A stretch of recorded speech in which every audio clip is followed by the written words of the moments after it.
Lockdown से पहले गीता के घर का नजारा कुछ ऐसा था कि रोहन ऑफिस जाता था और शिविन स्कूल। जिनके घर से जाने के बाद गीता काम खत्म करके बाकी समय आराम करती थी।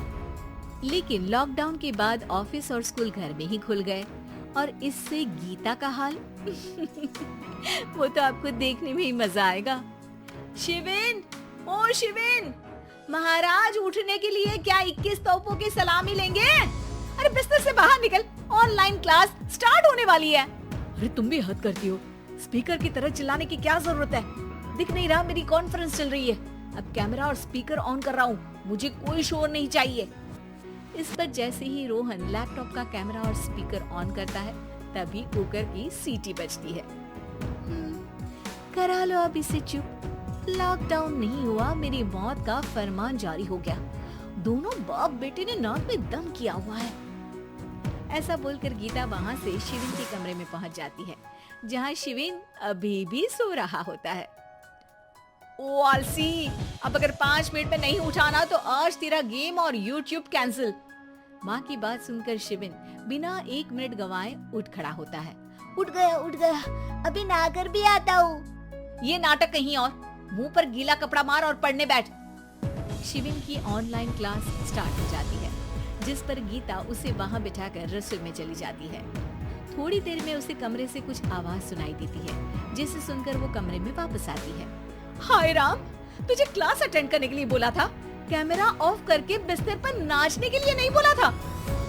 मम्मी मुझे कुछ समझ नहीं आ रहा, आप बाद में पढ़ा देना ना, वैसे भी अटेंडेंस तो लगी गई है।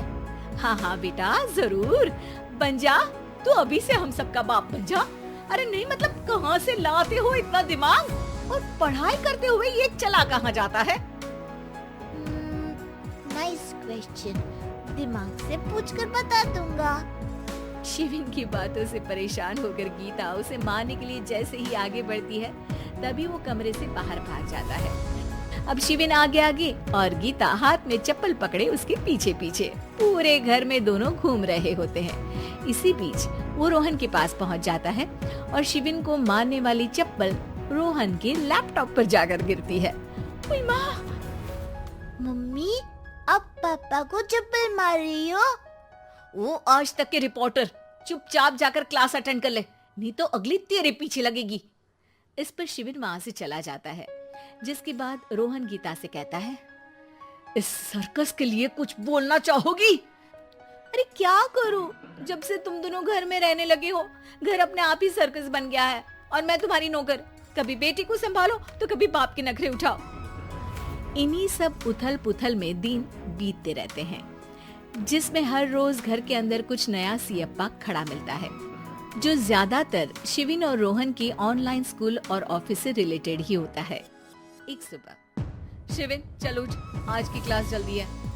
कैमरा ऑफ करके आप अटेंड कर लो। अरे ऐसे छित्तर पड़ेंगे, दादी नानी सब एक साथ याद आ जाएंगी।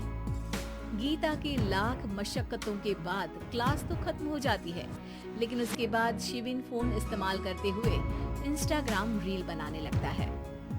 रसोड़े में कौन था? तुम थी, मैं थी, कौन था? हाँ, मैं गरीब हूँ। अरे ओ गरीब के बेटे, आजा, मैं बनाती हूँ तुझे गरीब। मैं बताती हूँ रसोड़े में कौन था। पढ़ाई करने बोलो तो इनकी माँ मर जाती है और ये पागलपंतियाँ जितनी मर्जी करा लो। गीता शिविन को डांट रही होती है, तभी रोहन बीच में बोल पड़ता है, अरे बच्चा ही तो है, इतना गुस्सा क्यों कर रही हो? बेटे का साथ देने की इसी एक कोशिश में अब शिविन के साथ साथ रोहन भी गीता के गुस्से की सूली पर चढ़ जाता है। अगर बेटे पर इतना ही प्यार आ रहा है तो इसे क्लास अटेंड क्यों नहीं कराते, इसका होमवर्क क्यों नहीं कराते? उस समय तो बहुत जल्दी मीटिंग आ जाती है, वो काम मैं करूं और यहाँ इस बेफिजूली की चीज में तरफदारी करके बन जाओ महान। हे भगवान, कोई तो इनके ऑफिस और स्कूल खुलवाओ, मैं इन्हें और घर में नहीं सह सकती। मैं कुछ और मांग लेती, क्योंकि तुम्हारी ये विश इस साल तो पूरी होने से रही, कोरोना। हाय नास पिटे ने जिंदगी ही बर्बाद कर दी। खाए कोई, पचाए कोई, कल मुझे चुन चुन कर सबको मेरी बद्दुआ लगेगी। उन्होंने दुनिया का और इन बाप बेटे दोनों ने मेरा जीना मुश्किल कर दिया। गीता वहाँ से चली जाती है, जिसके बाद रोहन शिविन से कहता है, अरे तुम्हारी मम्मी इतनी भड़की हुई क्यों है? आपकी वजह से पूरा समय घर में रहते हो और उस पर कोई काम कराने की जगह बस ऑर्डर देते रहते हो। अच्छा बेटे, सारा इल्जाम मुझ पर, पूरा दिन तो वो तुम पर ही चिल्लाती है। हाँ, मतलब दोनों का 50-50 है, कुछ करना पड़ेगा। वो कहते ना, make the best out of worst. I have an idea.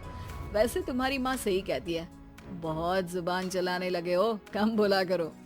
अगली सुबह रोहन और शिविन अपनी गलती को सुधारने के लिए गीता के उठने से पहले घर का आधा काम खत्म कर देते हैं, जिसे देखकर गीता खुश हो जाती है और फिर बाकी बचा काम वो तीनों मिलकर पूरा कर लेते हैं। जिसके बाद अब वो सब मिल बांट कर हर काम में एक दूसरे की मदद करते हुए लॉकडाउन का मजा लेने लगते हैं।